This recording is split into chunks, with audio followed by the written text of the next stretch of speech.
Presiden Joko Widodo kabarnya akan berkemah di IKN Nusantara, Kecamatan Sepaku, Kabupaten Penajam Pasir Utara, Kalimantan Timur. Jokowi juga bakal berkemah bersama 5 gubernur se-Kalimantan pada di Kecamatan Sepaku, Kabupaten Penajam Pasir Utara, Kalimantan Timur. Adapun gubernur yang ikut menginap bersama Jokowi di titik 0 IKN Nusantara yakni Gubernur Kaltim, Kalimantan Barat, Kalimantan Selatan, Kalimantan Tengah, dan Gubernur Kalimantan Utara. Bersama dengan itu, beredar unggahan video di media sosial Twitter yang menunjukkan kondisi terbaru lokasi perkemahan usai diguyur hujan. Video tersebut mendadak jadi sorotan, pasalnya lokasi kemah IKN tampak becek dan berlumpur usai diguyur hujan deras. Tayangan itu heboh jadi perbincangan usai diunggah oleh salah satu akun Twitter pada 13 Maret 2022.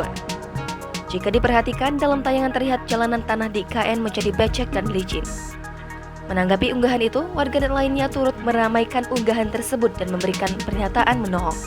Diketahui, para gubernur yang hadir diinstruksikan membawa air dan tanah dari masing-masing daerah asal, kemudian disatukan dalam kendi Nusantara yang disimpan di titik 0 IKN Indonesia baru bernama Nusantara tersebut.